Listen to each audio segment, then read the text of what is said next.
नमस्कार साथियों, मैं हूं Parasnath. Life high study IAS के डेली करंट अफेयर क्विज में आपका स्वागत है। साथियों, UPSC, UPPSC, NTPC, UP triple SC, PAT, UPSI तथा अन्य सभी परीक्षाओं के लिए यह क्विज बहुत ही ज़्यादा महत्वपूर्ण है। सभी प्रश्न पूर्व में किसी न किसी एग्जाम में पूछे गए प्रश्नों पर आधारित हैं, तो आप सभी लोग प्रश्नों को बहुत ध्यान से देखिएगा। प्रश्नों पर आए साथियों, उससे पहले यदि आप चैनल को सब्सक्राइब नहीं किए हैं तो प्लीज़ चैनल को सब्सक्राइब कीजिए और शेयर कीजिए। साथियों, देखते हैं पहला प्रश्न। किस देश के द्वारा ताउते उष्णकटिबंधीय चक्रवात का नाम रखा गया? भारत, म्यांमार, पाकिस्तान, बांग्लादेश। किस देश के द्वारा ताउते उष्णकटिबंधीय चक्रवात का नाम रखा गया? साथियों, इस तरह के प्रश्न यूपीपीएससी में पूर्व में पूछे जा चुके हैं, तो फिर से पूछे जाने का चांस है। तो इसका सही आंसर है बी, म्यांमार। अगला प्रश्न देखते हैं साथियों।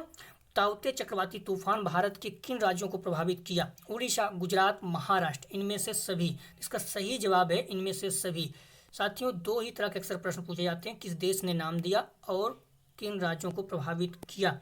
ताउते एक उष्णकटिबंधीय चक्रवात है जिसका नाम म्यांमार द्वारा रखा गया। बर्मीज भाषा में इसका अर्थ होता है गेको। गेको एक अत्यधिक शोर करने वाली छिपकली है। ताउते पूर्व मानसून अवधि में अरब सागर में विकसित होने वाला चक्रवात है। चक्रवाती तूफान ताउते ने देश के गुजरात, महाराष्ट्र, उड़ीसा सहित कई राज्यों को प्रभावित किया। अगला प्रश्न देखते हैं। यास उष्णकटिबंधीय चक्रवाती तूफान का नाम किस देश के द्वारा रखा गया? Maldives, Sri Lanka, Thailand, Oman. Yaas उष्णकटिबंधीय चक्रवाती तूफान का नाम किस देश के द्वारा रखा गया? इसका सही जवाब है ओमान। अगला प्रश्न देखते हैं। यास चक्रवाती तूफान भारत के किन राज्यों को प्रभावित किया? यास चक्रवाती तूफान भारत के किन राज्यों को प्रभावित किया? उड़ीसा, पश्चिम बंगाल, अंडमान निकोबार, इनमें से सभी। तो इसका सही जवाब है साथियों इनमें से सभी। ज़्यादातर चक्रवाती तूफान इसी पूछा जाता है, इसी तरह से प्रश्न, किन देशों को प्रभावित किया, किन राज्यों को प्रभावित किया और किसने नाम दिया। यास एक अरेबिक शब्द है जिसका अर्थ होता है निराशा। इस चक्रवाती तूफान का नाम ओमान ने रखा। चक्रवाती तूफान से अंडमान निकोबार द्वीप समूह, उड़ीसा, पश्चिम बंगाल प्रभावित हुए हैं। चक्रवाती उष्णकटिबंधीय चक्रवाती तूफानों के नामकरण करने वाले पैनल ऑफ ट्रॉपिकल साइक्लोन में कितने देशों के सदस्य शामिल हैं? तो ये भी इम्पोर्टेंट है। इसमें 8, 12, 13, 14। इसका सही जवाब है 13। साथियों, उत्तरी हिंद महासागर में राष्ट्रों ने 2000 में उष्णकटिबंधीय चक्रवात के नामकरण के लिए एक नई पैनल का उपयोग करना शुरू किया। ये नाम अल्फ़ाबेट तटस्थ लिंग के हिसाब से देश के अनुसार सूचीबद्ध है। सामान्य नियम यह है कि नाम सूची एक विशिष्ट क्षेत्र सदस्यों के राष्ट्रीय मौसम विज्ञान, जल विज्ञान सेवाओं द्वारा प्रस्तावित की जाती है और संबंधित उष्णकटिबंधीय चक्रवात क्षेत्रीय निकायों द्वारा उसके सालाना और 2 साल में होने वाले सत्रों में अप्रूव की जाती है। अर्थात जो नाम देशों द्वारा दिए जाते हैं, 2 साल में जो इसका सत्र अप्रूव किया जाता है, उसमें होने वाले सत्र में अप्रूव कर दिया जाता है। चक्रवाती तूफानों के नाम कैसे तय किए जाते हैं? 13 देश मिलकर चक्रवाती तूफानों के नाम रखते हैं। 8 सदस्य वाले पैनल ने 2004 में 64 नामों की एक सूची की लिस्ट फाइनल की थी।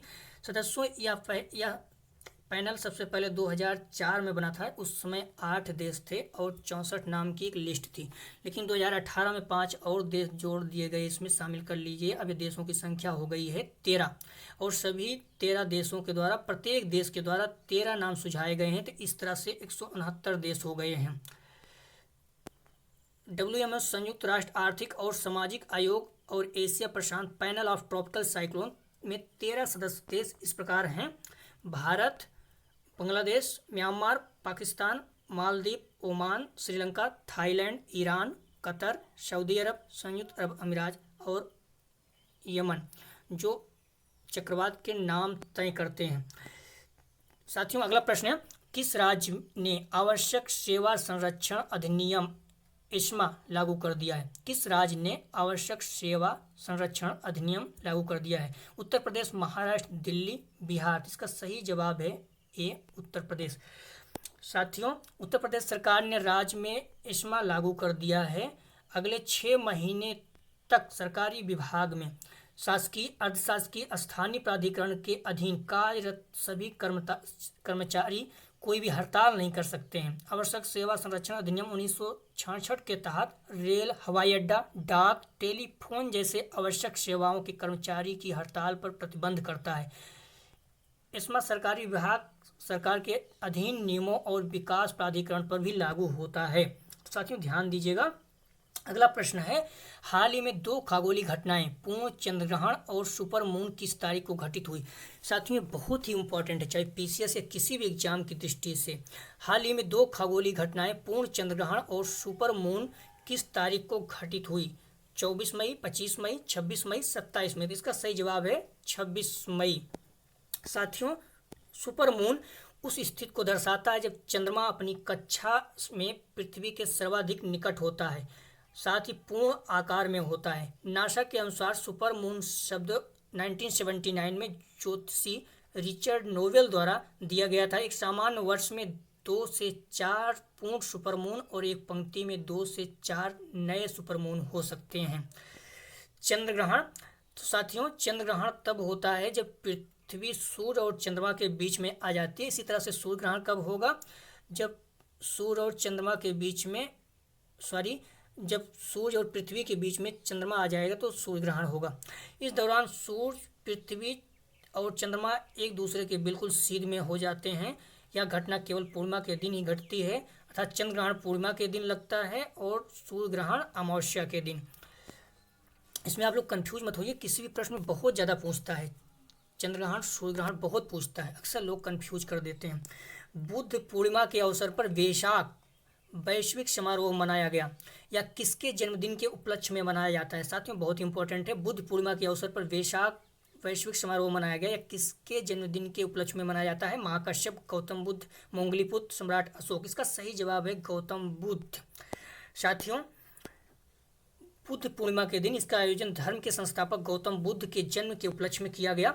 इसे वैशाख नाम से भी जाना जाता है। वैश्विक समाज में बौद्ध धर्म के योगदान को देखते हुए 1999 में संयुक्त राष्ट्र द्वारा इस दिवस को मान्यता दी गई। तथागत गौतम बुद्ध के जन्म, ज्ञानोदय एवं महापरिनिर्वाण के रूप में इसे 13 धन्य दिवस माना जाता है। इस अवसर पर कई भक्त बिहार के बोध गया में स्थित यूनेस्को के विश्व धरोहर स्थल महाबोधि जाते हैं। साथियों ध्यान रखना, ये भी आप लोगों को याद होना चाहिए कि महाबोधि बिहार यूनेस्को के विश्व विरासत स्थल अर्थात विश्व धरोहर स्थल में शामिल है। विश्व विरासत स्थल, विश्व धरोहर स्थल दोनों एक ही है। बोधि विहार वह स्थान है जहाँ भगवान बुद्ध को ज्ञान प्राप्त हुआ था। अगला प्रश्न देखते हैं, हाल ही में केंद्र सरकार ने केंद्रीय अन्वेषण ब्यूरो सीबीआई का नया निदेशक किसे नियुक्त किया। सुबोध कुमार जायसवाल, प्रकाश सिंह, सी दिनाकरण, इनमें से कोई नहीं। इसका सही जवाब है सुबोध कुमार जायसवाल। साथियों हाल में केंद्र सरकार ने सुबोध कुमार जायसवाल को केंद्रीय अन्वेषण ब्यूरो का नया निदेशक नियुक्त किया। सीबीआई के निदेशक की नियुक्ति दिल्ली के पुलिस स्थापना अधिनियम 1946 की धारा 1 के तहत की जाती है। आप लोगों को पता होना चाहिए किस धारा के तहत की जाती है। केंद्रीय अन्वेषण ब्यूरो के बारे में थोड़ा सा हम लोग जानेंगे, बहुत इंपॉर्टेंट है, लोग बार बार कंफ्यूज करते हैं। सीबीआई की स्थापना 1963 में गृह मंत्रालय के प्रस्ताव के द्वारा की गई थी, अर्थात कोई ये परमानेंट नहीं है, कॉन्स्टिट्यूशनल बॉडी नहीं है। अब सीबीआई कार्मिक लोक शिकायत और पेंशन मंत्रालय के कार्मिक और प्रशिक्षण विभाग के प्रशासनिक नियंत्रण में आता है। भ्रष्टाचार रोकथाम तथा संस्थानम समिति द्वारा सीबीआई की स्थापना की सिफारिश की गई थी। ये बहुत इंपॉर्टेंट है, सीबीआई की स्थापना की किस समिति के द्वारा सिफारिश की गई थी, तो संस्थानम समिति के द्वारा सीबीआई की स्थापना की सिफारिश की गई थी। सीबीआई एक वैधानिक निकाय नहीं है, या दिल्ली विशेष पुलिस स्थापना अधिनियम 1946 में अपनी शक्तियों को प्राप्त करता है। अगला प्रश्न देखते हैं, हाल ही में सामाजिक विज्ञान में, बहुत इंपॉर्टेंट है साथियों, इस पर ध्यान दीजिएगा। हाल ही में सामाजिक विज्ञान में स्पेन के सर्वोच्च पुरस्कार किसे प्रदान किया गया। साथियों निश्चित रूप से किसी न किसी एग्जाम में पूछा जाएगा, आप लोग बहुत ध्यान से इसे याद रखना। हाल ही में सामाजिक विज्ञान में स्पेन के सर्वोच्च पुरस्कार किसे प्रदान किया गया। Amartya Sen, Roger Penrose, Reinhard Andrea Ghez. इसका सही जवाब है अमर्त्य सेन। अमर्त्य सेन भारत के हैं, निवासी हैं, तो इनके बहुत इंपॉर्टेंट है साथियों, इसलिए प्रश्न पूछे जाने का चांस है। भारतीय शास्त्रीय और नोबेल पुरस्कार विजेता, इनको नोबेल पुरस्कार भी मिला जा चुका है। अमर्त्य सेन को सामाजिक विज्ञान की श्रेणी में प्रिंसेस ऑफ एस्टूरियस अवार्ड दिया गया। से सम्मानित किया गया, जो स्पेन का शीर्ष पुरस्कार है। यस, स्पेन का शीर्ष पुरस्कार, जैसे भारत में भारत रत्न, उसी तरह से अमर्त्य सेन को उनके सबसे प्रसिद्ध कार्य पॉवर्टी एंड फेमिनिज्म के लिए चुना गया है। एक भारतीय शास्त्री और दार्शनिक भी हैं, ध्यान रखिएगा साथियों। बहुत इंपॉर्टेंट प्रश्न है ये, निश्चित रूप से किसी किसी पेपर में आएगा, किसी परीक्षा में आएगा।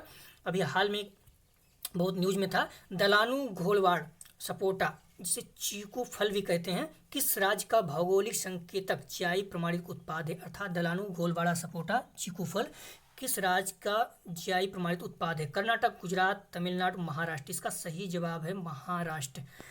साथियों, महाराष्ट्र के अन्य जीआई प्रमाणित उत्पाद हैं, आप लोगों को जीआई टैग जो भी प्रमाणित उत्पाद है आप याद होना चाहिए। अल्फासो आम, पुनेरी पगड़ी, नासिक की बैली वाइन, महाबलेश्वरी स्ट्रॉबेरी, वर्ली पेंटिंग, ये सारे पता होना चाहिए आप लोगों को। भौगोलिक संकेतक तथा जीआई प्रमाणन क्या है। जीआई एक संकेत है, इसका उपयोग ऐसे उत्पादों के लिए किया जाता है जिनका एक विशिष्ट भौगोलिक मूल क्षेत्र होता है। इसका उपयोग कृषि, प्राकृतिक निर्मित वस्तुओं के लिए किया जाता है। कृषि के लिए भी, प्राकृतिक के लिए भी, निर्मित वस्तुओं के लिए। निर्मित मतलब जैसे रसगुल्ले में भी विवाद में था तो वहाँ आ गया। प्राकृतिक चीज़ें आप देख ही रहे हो, आम वगैरह हो गया। और कृषि कार्य के लिए भी किया जाता है। तो भारत में वस्तु भौगोलिक संकेतक पंजीकरण अधिनियम 1999 वस्तुओं में संबंधित भौगोलिक संकेतों के पंजीकरण तथा बेहतर सुरक्षा प्रदान करने के प्रयास किया जाता है। भौगोलिक संकेत रजिस्ट्री का मुख्यालय तमिलनाडु भी, तो आप लोग ध्यान रखिएगा इसका जीआई टैग का मुख्यालय कहाँ है, चेन्नई तमिलनाडु में स्थित है।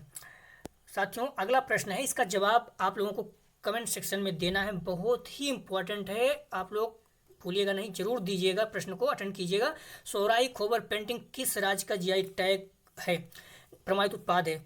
सोहराई खोबर पेंटिंग किस राज्य का जीआई प्रमाणित उत्पाद है, बहुत इंपॉर्टेंट है, एग्जाम में पूछा जा चुका है और फिर से पूछे जाने की चांस है। तेलंगाना, तमिलनाडु, झारखंड, उड़ीसा। इसका जवाब आप लोग कमेंट सेक्शन में देंगे, हम आगे इसको करेंगे। अगला प्रश्न है, हाल ही में राष्ट्रीय हरित अधिकरण, नेशनल ग्रीन ट्रिब्यूनल, बहुत इंपॉर्टेंट, अक्सर न्यूज में रहता है, 6 महीने के भीतर गुजरात के बन्नी घास के मैदान से सभी अतिक्रमण हटाने का आदेश दिया। यह किस अधिनियम प्रावधानों के अनुसार किया गया। वन अधिकार अधिनियम 2006 का 1, वन अधिकार अधिनियम 2006 का 2, वन अधिकार अधिनियम 2006 3, वन अधिकार अधिनियम 2006 4। इसका वन अधिकार अधिनियम 2006 के तहत किया गया है। राष्ट्रीय हरित अधिकरण बहुत इंपॉर्टेंट है, अक्सर न्यूज में रहता है, आप लोगों को उसके बारे में जानना चाहिए। या पर्यावरण संरक्षण और वनों तथा अन्य प्राकृतिक संसाधनों के संरक्षण से संबंधित प्रभाव शीघ्र निपटान के राष्ट्रीय हरित अधिकरण अधिनियम 2010 में इसका गठन किया गया था। एक विशेष निकाय है, एनजीटी के लिए अनिवार्य है कि उसके पास जो भी मामला आता है पर्यावरण मुद्दों पर, उसको 6 महीने के अंदर निपटारा करना पड़ता है। इसका मुख्यालय दिल्ली में, ये भी पूछ सकता है, इसका मुख्यालय दिल्ली में है। अन्य 4 इसके क्षेत्रीय कार्यालय भोपाल, कोलकाता, पुणे, चेन्नई में है। एक वैधानिक निकाय होने के कारण एनजीटी के पास अपीलीय क्षेत्राधिकार है, जिसके तहत वह सुनवाई कर सकता है। हेट स्पीच से संबंधित भारतीय दंड संहिता के अंतर्गत निम्नलिखित में से कौन सी धारा आती है। साथियों, हेट स्पीच मामला अक्सर आप देखते होंगे न्यूज में रहता है, चाहे मीडिया वालों को लेकर कोई न कोई प्रॉब्लम आती है, फिर कोई अगर कुछ बोल देता है फेसबुक, ट्विटर, कहीं से, तो ये प्रॉब्लम आती रहती है, न्यूज में रहता है, बहुत इंपॉर्टेंट है। हेट स्पीच से संबंधित भारतीय दंड संहिता अंतर्गत निम्नलिखित में से कौन सी धारा आती है। धारा 153A, 153B, धारा 295A, धारा 5051 और धारा 5052। तो इसमें से कौन सा आंसर सही है साथियों, इसका सही जवाब है सभी। इसमें से धारा 153A, 153B, धारा 295A, धारा 5051, 5052 सभी के तहत आता है। इसका विस्तार से हम लोग थोड़ा देखते हैं, बहुत इंपॉर्टेंट सारी धारा। चूंकि भारतीय दंड संहिता IPC में हेट स्पीच की कोई स्पष्ट परिभाषा नहीं है, इसलिए पहली बार इस तरह की परिभाषा को करने के लिए, भाषा को परिभाषित करने के लिए ब्रिटिश समय की इस संहिता के सुधारों को सुझाव देने हेतु केंद्रीय गृह मंत्रालय द्वारा गठित आपराधिक कानून के द्वारा एक समिति गठित की गई है, जो प्रयास कर रही है। भारतीय दंड संहिता के बारे में देखेंगे कौन सा क्या है। धारा 153A, धारा 153B 2 समूहों के बीच दुश्मनी तथा नफरत पैदा करने वाले कृत्यों को दंडनीय बनाता है। तो 2 समूहों, जैसे हिंदू मुस्लिम या किसी 2 समूहों के बीच अगर आप नफरत फैला रहे हो तो इस धारा के तहत आपको गिरफ्तार किया जा सकता है। धारा 295 है, यह धारा जानबूझकर या दुर्भावनापूर्ण इरादे से किसी एक वर्ग में धार्मिक भावनाओं को आहत करने के कृत्य को दंडित करने का संबंधित है। साथियों, जानबूझकर या दुर्भावनापूर्ण किसी इरादे से लोगों के एक वर्ग की धार्मिक भावनाओं को, जैसे आप हिंदू या मुस्लिम या किसी भी धर्म को आहत करते, किसी एक वर्ग की धार्मिक भावनाओं को आहत करते हो तो आपको इसके तहत दंडित किया जा सकता है। धारा 5051, 5052 यह धारा ऐसी सामग्री प्रकाशन तथा प्रसारण को अपराध बनाती है जिससे सभी विभिन्न समूहों को द्वेष और घृणा उत्पन्न की जाती है। साथियों, यह धारा बहुत इंपॉर्टेंट है क्योंकि जो मीडिया न्यूज़ चैनल है इसी धारा के तहत आती है। आपका फेसबुक, व्हाट्सएप, ट्विटर, कोई भी धारा के तहत किसी को गिरफ्तार किया जाता है तो इसी धारा के तहत किया जाता है। अर्थात अगर आप फेसबुक पर किसी को गाली देते हो, ट्विटर पर किसी को गाली देते हो, व्हाट्सएप पर किसी को गाली देते हो या गलत सामग्री जो एडिट करके आप लोग फैलाते रहते हो, अक्सर देखते हो झूठी खबरें, तो इसके तहत आपको गिरफ्तार किया जा सकता है और दंडित किया जा सकता है। धारा 501, 5051, 5052 इसके तहत आपको गिरफ्तार किया जा सकता है। साथियों, अगला क्वेश्चन देखते हैं। किस भारतीय राज्य ने 2020-21 के दौरान सबसे ज़्यादा एफडीआई इक्विटी प्रवाह किया? बहुत इंपॉर्टेंट है साथियों ये। किस भारतीय राज्य ने 2020-21 के दौरान सबसे ज़्यादा एफडीआई इक्विटी प्रवाह प्राप्त किया? महाराष्ट्र, गुजरात, कर्नाटक, आंध्र प्रदेश। तो इसका सही जवाब है गुजरात। गुजरात ने सबसे ज़्यादा एफडीआई प्राप्त किया है राज्यों में। साथियों, अगला साथियों, वित्तीय वर्ष 2020-21 के दौरान भारत ने 18 बिलियन अमेरिकी डॉलर का अब तक सबसे अधिक कुल एफडीआई प्रवाह आकर्षित किया। इसमें पिछले वर्ष 2019-20 की तुलना में 10% अधिक है। 2020-21 के दौरान एफडीआई इक्विटी प्रवाह 37% के साथ हिस्से के साथ गुजरात एफडीआई शीर्ष प्राप्तकर्ता राज्य है। इसके बाद महाराष्ट्र और कर्नाटक है, अर्थात सेकंड स्थान पर महाराष्ट्र, थर्ड स्थान पर कर्नाटक है। भारत के निवेशक देशों की सूची में कौन सा देश 2020-21 में शीर्ष पर रहा? अर्थात भारत में सबसे ज़्यादा निवेश करने वाला कौन सा देश रहा? America, Singapore, Mauritius, Japan. तो इसका सही जवाब है सिंगापुर। सबसे ज़्यादा भारत में निवेश करने वाला 2020-21 में देश है सिंगापुर।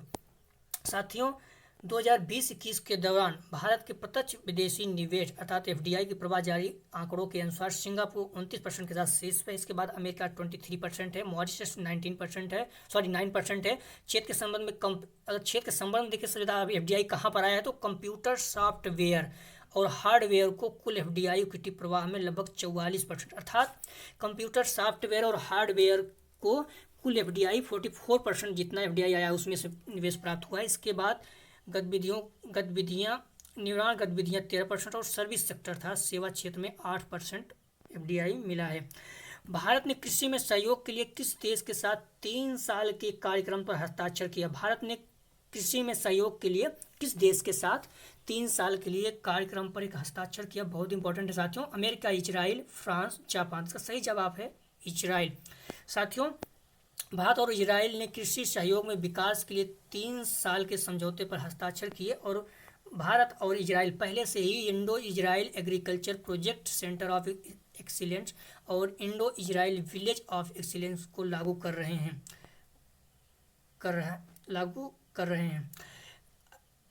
साथियों, अगला प्रश्न है Ayushman clinic case repository portal किसके द्वारा लॉन्च किया गया? साथियों, बहुत इंपॉर्टेंट, इस तरह का प्रश्न अक्सर एग्जाम में पूछे जाते हैं।